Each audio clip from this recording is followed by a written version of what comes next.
Okay, uh, the title of our subject today is Foreseeing Evil or Knowing When to Hide from Evil.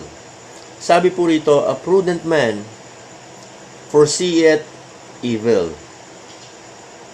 In other translation, it says, a prudent man sees evil and hides himself. What do you do when you see evil coming? Ano ba ang dapat nating gawin kapag nakita natin na paparating o may paparating na kasamaan? Your answer might be that you don't often see evil coming in your direction. Siguro, sasabihin mo, Pastor, hindi ko naman nakikita dumarating ang kasamaan eh. But the fact is, evil is coming toward us and we must be able to discern it, to distinguish it, to determine it. Importante po, mga kapatid, na nakikita natin, nakikilala natin, at nababadya natin kapag may paparating na masama o masamang bagay na mangyayari sa ating buhay. There are evils that will be most likely coming to our way that we may not be able to avoid unless we see it coming. They are going to happen so quickly that we do not have time to get prepared to face the challenge of meeting this evil. So, ang advice sa atin ng Bible is bago pa man siya dumating, makita na natin, maiwasan na natin. So, ito po ang nais ko pong iparating sa bawat isa ngayon. Maging aware po tayo at maging alisto po tayo sa mga pangyayaring maaring hindi natin napaghandaan at ating ikagulat pag dumating. Lalong-lalo na nga itong gawa ng kasamaan sa ating buhay. There are evils that will come our way. That's the fact. And those kind of evils are the one that we will most likely fall into when we are not aware of it. The prudent man sees evil and hides himself from it. He sees that there are situations where evil is coming and he makes choices to avoid it altogether. There are numerous evil, mga minamahal, that we can avoid. Marami po tayong pwedeng maiwasan by simply being wise enough to hide from them. Hindi naman po laging karuwagan ang umiwas, kung hindi karunungan. So rather than proceed into situations that pose us with most choices that we would rather not have in our life, we should stay away from it. Iwasan po natin yung katwiran na, Pastor, wala kasi akong choice eh. Hindi ho tama yan. Because we always have a choice. Huwag mong sabihin na nangyari ang nangyari kasi, Pastor, wala akong choice. Hindi. Nangyari ang nangyari kasi pinabayaan mong mangyari ang bagay na pwede mo naman iwasan. Maliwanag naman na sabi ng salita ng Diyos na nakikita natin pag may paparating na kasamaan. It will be a matter of discernment. Sabi po sa Bible, we see that the naive proceed and pay the penalty. Yung simple po dyan is the naive. Gusto ko po yung salitang naive kasi in Hebrew, that is pethy. And it means to be open-minded. The idea here is one who is open-minded, that they are always getting caught up by evil around them. They are simple in that they do not see the consequences of actions they are about to take. So, ito po ang problema ng maraming tao kapag tayo po ay masyadong open-minded. Oho. Di ba? Yan ang sinasabi sa atin ng sanlibutan. Maging open-minded ka kasi. Ang problema daw natin mga Kristiyano, masyado tayong close-minded. So, ang sabi nila, maging open-minded daw tayo. But that word open-minded in the book of Proverbs means simple ones or simpletons or the naive people. Na because we are so much open-minded, we are being attacked from left to right and from even coming sa atin harapan, and we're still not aware na itong dumarating na ito sa buhay natin ay dala na ng kasamaan, ng puwersa ng kadiliman. So we must be aware and paying attention to this. Hindi ho masamang maging sarado ang isipan sa mga bagay na masama. Ibig sabihin, dapat pagdating doon sa mga bagay na alam natin ay makakasira sa ating pong pananampalataya sa Panginoon. That's non-negotiable. Hindi na po natin yan dapat kinoconsider. Kaya, dapat po gayahin natin yung sinabi sa Hebrews chapter 5 verse 14 about people who are matured enough in their faith. Sabi po dito, sa Hebrews 5:14, but strong meat belongeth to them that are of full age, even those who by reason of use have their senses exercised to discern both good and evil. Discernment is very important sa buhay ng isang Kristiyano, who by their senses have exercised to discern both good and evil. God gave us ilang senses, 5 senses. The sense of touch, the sense of hearing, the sense of tasting, the sense of seeing, di ba? And the sense of smelling. Kaya nga sabi natin, what's that smell? And by smelling, nadidistinguish na natin kung ano yung masama na amoy sa mabuting amoy. Ganon din sa ating mata. Nakikita natin kung ano ang masama ang itsura sa magandang itsura. Ganon din sa tainga. Naririnig natin kung ano ang masama sa pandinig at maganda sa pandinig. Ganon din sa dila. Nasasabi natin kung masarap sa panlasa o masama sa panlasa. Ganon din sa ating pakiramdam. Di ba? Sa haplos pa lang o sa hipo pa lang, nararamdaman na natin kung makinis ba o magaspang. Pero alam niyo mga minamahal, bukod sa ating 5 senses, kailangan natin ng 6 sense. What is the 6 sense? Ito po yung sense of spiritual discernment.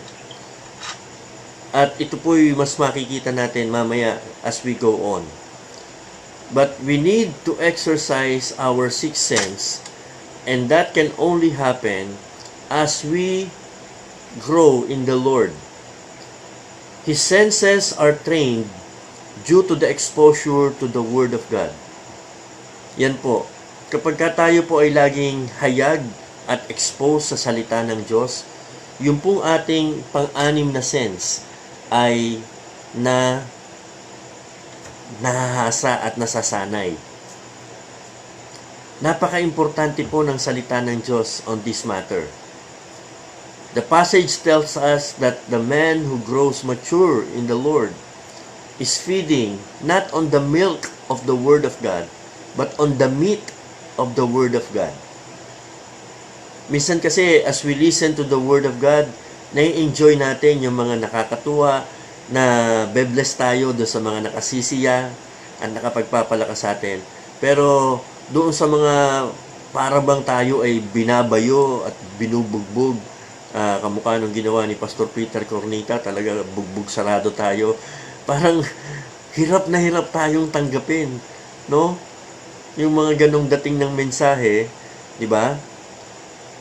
Kamukha ng mga mensahe na naririnig natin kay Evangelist Freddy De Vega na para bang kahit saan tayo sumulong o kahit saan tayo hindi tayo makailag eh. Di ba? Sumuling kahit saan ka di ba? Wherever you turn to, Hagip ka. Oh, hindi mo na kailangang mag-isip, hindi mo na kailangang unawaing mabuti, talagang harap-harapan na. Sapul-sapul ka na. And sometimes, believers, pag gano'n ng mensahe, nahihirapan tayong tanggapin. And that is the reason why we are not growing in the Lord. Kasi kahit yan ay matigas, kahit yan ay masakit tanggapin, kahit yan ay nakakabigay sa atin na para bang tayo pag, Pastor, pagka nakikinig ako sa mensahe mo, talagang dinudugo ako eh. talagang sumasakit yung utak ko eh. Talagang naiskandalo yung kaisipan ko eh. Kailangan po natin yung ganyang mga klase ng mensahe sa salita ng Diyos. Hindi naman po pwedeng puro parang binibaby ka, na parang ikaw ay tinatapik-tapik lang. Talagang may mga pagkakataon sa mensahe ng salita ng Diyos na para kang sinampal. Oo, di ba? Para matauhan tayo. And this will help us become mature, and our sixth sense, the sense of being able to discern between good and evil, doon po tayo nadidevelop. We can discern good from evil, and we can see evil coming when our sixth sense, coming from the Word of God, ay na-develop na po sa atin. Thus, a wise man knows when evil is coming and avoid it. And we can do that if we are, sabi nga po, ay nahasa sa salita ng Diyos. Sa pakikinig ng salita ng Diyos, wala po tayong dapat pinipili. Alam nyo, naalala ko nung bata ako, pag kumakain ako, namimili ako. Ang tawag natin sa ganyang mga bata, pihikan. Pero sabi ng mga magulang ko, kung gusto mong lumakas, kung gusto mong lumaki, kung gusto mong maging matibay, ay kainin mo lahat ng nandyan sa lamesa. Wala kang itatapon, wala kang ipipili. Kasi hanggang ngayon, may mga Kristiyanong kapag nakikinig ng salita ng Diyos, pinipili lang nila yung gusto nila eh. Oh. Kaya nga namimili sila ng preacher eh. Kasi itong preacher na ito, akmang-akma sa kagustuhan nila. Itong preacher na ito, pagka medyo ang tawag dito, sumisita at hindi binibigay yung gusto nilang marinig, ayaw nila sa ganung preacher. Pagka ganyan po tayo, hindi po tayo lalago. And we will not see evil coming kasi hindi na-exercise yung ating spiritual discernment. So, God desires for us to learn enough wisdom to avoid evil situations sa ating buhay. Our Lord Jesus Christ taught us to pray to deliver us from evil. Because there are times when we will have to face evil, and if we are not prepared, we will be hurt the most. When we see evil coming, we must be prepared. We must be equipped. We must be ready to face it or avoid it. So let me give you a quick reminder para po tayo po ay magkaroon ng kasanayan at kahasaan pagdating dito sa spiritual discernment. Number 1, as sinners, tandaan po ninyo as sinners, we are no match with evil. We are no match with evil. Huwag mo sabihin, Pastor, Kristiyano na ako eh. Pastor, madalas akong sumimba sa church. Pastor, talagang lagi akong nakasubaybay sa pakikinig ng salita ng Diyos. Ano man ang iyong spiritual condition, sa palagay mo man ay malakas ka, ang sabi ng Bible, let him that thinketh he standeth take heed, lest he fall. Kasi we are no match with evil. Tandaan po ninyo, nung nasave tayo, hindi naman na-root out sa atin yung ating sinful nature. It's still there. What God did is He put in us a new nature, but the sinful nature is still there. That is why it's important na yung new nature natin, mapalakas natin, mag-grow, mapatibay sa pamamagitan ng feeding on the Word of God, not only in just the milk of the Word of God, but the meat of the Word of God, so that we might be able to be strong enough to fight the battles we will face in this life. But just by our own self, we are no match with evil as sinners. Sabi nga po, every man is tempted when he is drawn away by his own lust and enticed. Nakita nyo na po. Hindi na kailangan ng iba. Hindi na kailangan si Satanas para tayo ay mahulog sa tinatawag na masamang bagay sa ating buhay. Kasi tayo lang mismo Minsan kasi, kaya nga minsan siguro kung si Satan lang ay makapagbo-broadcast ng ganito, ng live, sasabihin niya sa atin, hindi naman lahat ng bagay nangyayari sa buhay niyo kung may kasalanan. Kadalasan kayong may kasalanan Lagi na lang kayong sinisisi niyo ko Di ba? Sabi nga ni Kuya RJ, sino ka ba para ikaw ay pag-aksayahan ng oras ni Satanas? Siyempre, si Satanas, yan ang high ranking sa evil forces Tapos gusto mo, lahat tayo pinagkakaabalahan niya. Hindi. Marami sa atin, it will not take Satan to fall. It will only take our own self. Oo. Hahanapin mo pang makaharap si Satanas at makaaway si Satanas. Yung sarili mo lang, hindi mo nga kayang talunin. Kung gusto nating magtagumpay, kung gusto nating huwag maging talunan, ang unang-una nating talunin yung ating sarili. Because we are no match with evil unless we master our own self.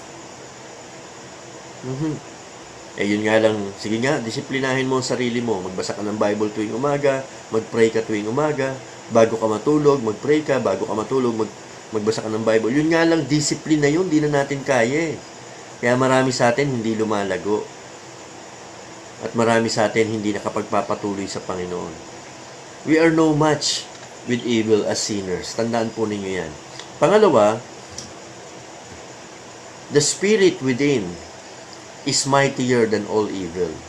The spirit within is mightier than all evil. Alam nyo ang kagandahan, we are no match with evil, but God put in something sa ating buhay.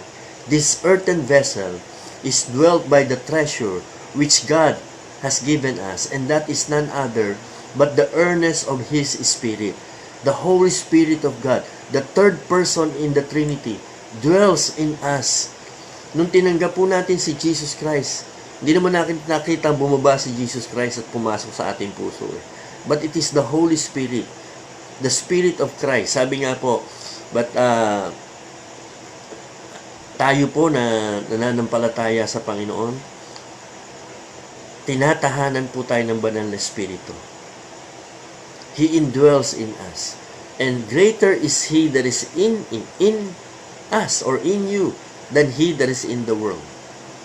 So, kung tayo man po ay magkakaroon ng edge over evil or advantage over the evil forces of this world, it is only because we have the Holy Spirit of God inside us. Kaya po kung ang isang tao na walang relationship sa Panginoon, imposible na ma-overcome niya ang evil with good. Kasi wala naman sa kanya ang Espiritu ng Diyos. Kaya mga minamahal, ang sabi sa atin ng Bible, walk in the Spirit. Di ba? For the flesh lusteth against the Spirit, and the Spirit against the flesh, so that you cannot do the things that you would.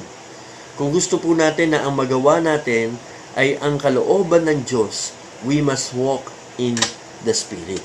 Wag sa laman, wag sa katwiran ng ating mga sarili. Kaya nga 'di ba sabi sa Proverbs 3 verse 5 to 6, 'di ba? Tinuturuan tayo magtiwala sa Panginoon, and lean not unto thine own understanding. Let the Spirit of God guide you. Let the Holy Spirit that dwells inside your heart, that speaks to us every time we hear the Word of God, and every time we meditate on God's Word, the Holy Spirit speaks to us. And He lasted to envy. Sabi po ni James, He lasted to envy. Anong ibig sabihin nun? Talagang He desires us to be intimate and close to Him, rather than we are intimate and close to the world, rather than to the Lord. Pagka tayo po'y lumalakad closely with the Lord, instead closely with the world, The Holy Spirit is able to guide us, to lead us along the way. Pero kapag tayo po'y lumilihis sa ating closeness sa Lord at tayo po'y nagiging close sa world, diyan po ang banal na Espiritu ay napipighati.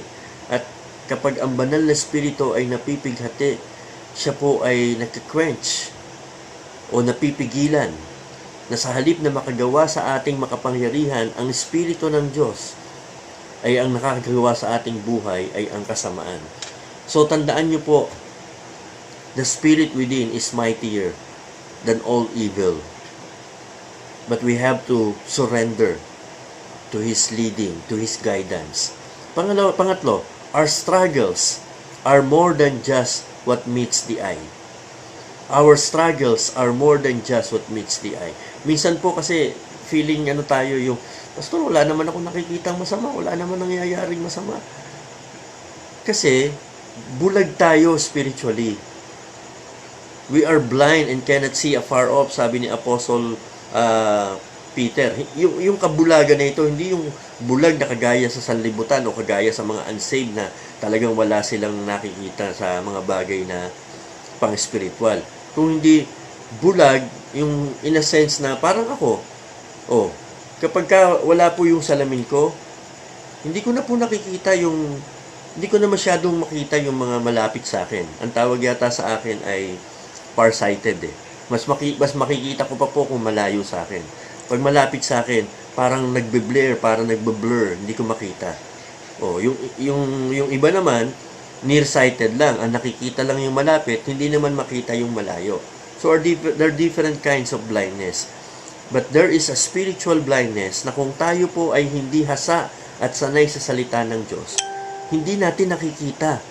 The struggles that we are in are more than just what meets the eye. Tandaan po ninyo mga minamahal, the devil, yung ating final challenger, the devil, he transforms himself into an angel of light. And sabi po ng Bible, for we wrestle not against flesh and blood, nakikita yan, flesh and blood, but against spiritualities, against spiritual wickedness in high places. Hindi nakikita yan. Kaya, itong evil na dumarating sa buhay natin that surrounds us, if we are not growing in the Lord, if we have not exercised ourselves in the Word, ay talaga pong tayo ay mabibiktima. Lagi na lang tayong natitisod, lagi na lang tayong natutumba, lagi na lang tayong nadidisappoint, lagi na lang tayong nadidiscourage, lagi na lang tayong nadadown, lagi na lang tayong nadidepress.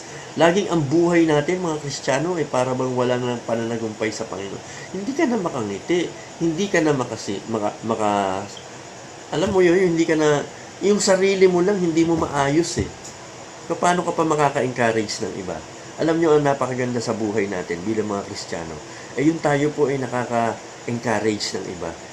Ang iba ay napapangiti natin, ang iba ay napapasaya natin, pero wag naman sana ang iba napapatawa mo, napapangiti mo, napapasaya mo, pero deep inside, ikaw, lugmok ka at malungkot ka at sabi mo, buti pa sila napapatawa ko, pero yung sarili ko hindi ko mapatawa. Mali po yun. If you are in that kind of struggle, that's wrong. Kailangan po sa struggle natin sa ating buhay, maging victorious po tayo. But it's more than just what meets the eye. Tandaan niyo po palagi yan. For you to see evil, you cannot see it with your own physical eyes. You must discern it with our wisdom coming from God. Our strength, pang-apat, must come from the Lord. Our strength must come from the Lord. Kaya lagi paulit-ulit sinasabi po ito sa mga sulat ni Paul at maging sa kanya mga advices kay Timothy. Sabi niya, be strong in the Lord and in the power of His might. Be strong in the Lord. Di ba ngayong pandemic, ngayong may COVID, ano yung lagi nating tinatandaan? Take vitamin C. Di ba? Huwag ka makakalimot ng pag-inom ng vitamin C dahil baka dapuan ka ng COVID. Yung iba nga nag-double dose pa eh. Kasi the normal intake of vitamin C is 500 milligrams. Pero yung iba, lalo na yung mga frontliners natin, dahil they are always exposed, they take 1,000 milligrams. Naalala ko yung isang nangangailangan talaga na gumaling siya sa kanyang karamdaman. Talagang ang naging dosage pa sa kanya ay 1,500 milligrams. Kasi mas necessary na mapalakas niya yung kanyang immune system eh. Naintindihan niyo ba ako? In the spiritual sense, kailangan the more we are facing more battles, the more we are struggling with more problems, the more we should take more dosage of the Word of God sa ating buhay. More of spiritual things sa ating buhay. More of Jesus. Sabi nga, more about Jesus. We cannot have so much of this, mga minamahal. Huwag niyo sabihin na, baka naman, Pastor, masobrahan ako, pumunta na ako sa langit. Hindi ho. Huwag kayong naniniwala sa mga sinasabi ng sanglibutan. Na baka naman pag nasobrahan ako sa prayer, mawala na ako sa, realidad. Baka naman pag nasobrahan ako sa salita ng Diyos, mabaliw na ako. Baka naman pag nasobrahan ako sa pakikipag-fellowship sa aking pastor, mawala na ako ng pakikipagkaugnayan sa ibang tao. Hindi ho. You cannot have so much of the spiritual in your life because doon ang gagaling yung ating lakas eh. Our strength must come from the Lord. Without the strength of God, we will surely fail. Kaya nga sabi, His strength is perfect. Our strength must come from the Lord. Tandaan nyo palagi yan, mga minamahal. Hindi kay pastor, hindi kay kapatid, hindi kay misis, hindi kay mister, hindi sa mga anak, hindi kung kanino man, ang kalakasan natin ay dapat manggaling sa Panginoon. May nagsasabi sa akin, Pastor, salamat po sa everyday devotion, salamat po sa everyday hope, napapalakas niyo po kami, mga kapatid, salamat sa mga compliment, pero dapat maintindihan niyo ang lakas ng gagaling sa Panginoon. Huwag sa akin, huwag sa sino mang speaker natin. Ang Panginoon po ang inyong, i-focus po ninyo ang inyong paningin sa Kanya. He must be your strength. Sabi po ni Apostle Paul, I can do all things through Christ, which strengtheneth me. You know what that means? Mawala na ang lahat, wag lang ang Panginoong Hesukristo. Si Jesus Christ po ang ating source of strength. Yung ating pagkakaunawa sa kanyang pagmamahal sa atin, yung ating pagkakaintindi, gaano ba ang sinakripisyo ni Kristo para sa atin. Kaya nga sabi ni Apostle Paul, di ba? Nevertheless I live, yet not I, but Christ liveth in me. And the life which I not live in the flesh, I live by the faith of the Son of God, who loved me and gave Himself for me. You know, when all else fails, Christ will never fail. When all else seems to be abandoning us, the Lord will never abandon us. Sabi nga ni David, when my father and my mother forsake me, the Lord will lift me up. Sabi nga ni Apostle Paul, at my first answer, no man stood with me, but the Lord is with me. Hanggat alam mo, kasama mo ang Panginoon. Sabi nga sa Book of Hebrews, we may boldly say, the Lord is my helper. I will not fear what men shall do unto me. Tandaan po ninyo, as sinners, we are no match with evil. The spirit within is mightier than all, and we must follow His lead. Our struggles are more than just what meets the eye. So be careful and cautious sa mga bagay na di mo nakikita, pero nandyan talaga. Pang-apat, our strength must come from the Lord. And to close this, our situation may be turned to our favor. Tandaan mo ito. Don't lose hope. Don't give up yet. Don't quit.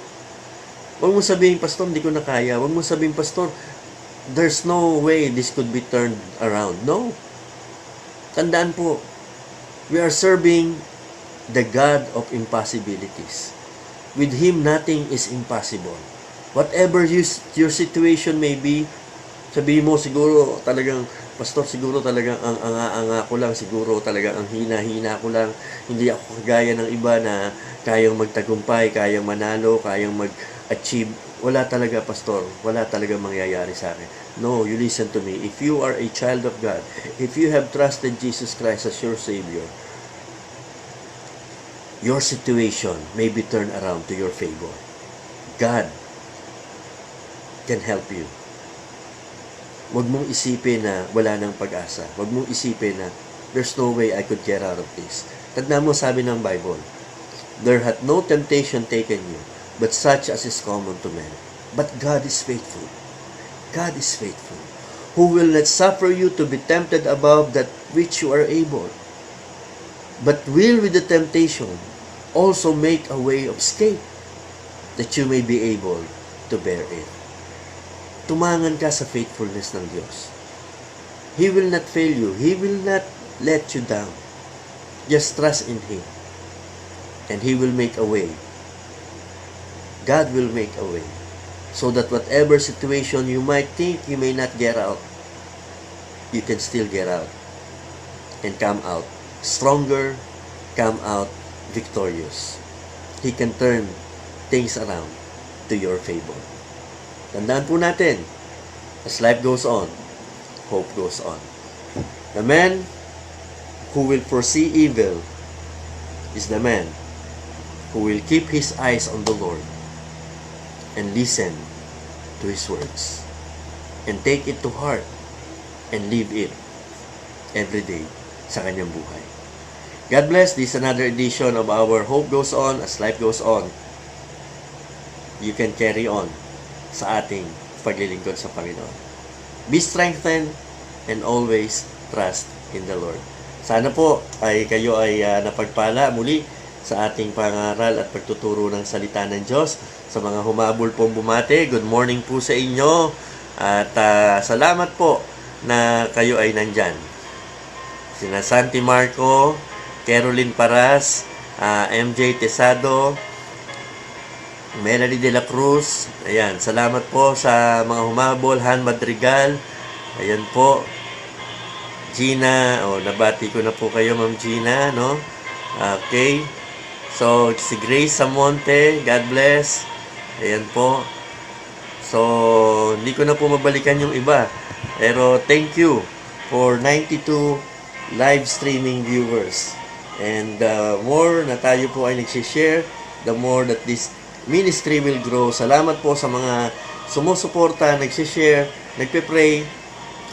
There are times it's really difficult getting up in the morning. There are times na parang hayaan lang natin sila. Pero salamat po because of the grace of God and because of the people of God who is praying for this ministry. Nag-grow po ito. Salamat po sa inyo. God bless you. Have a great God day. Salamat po mga pastors.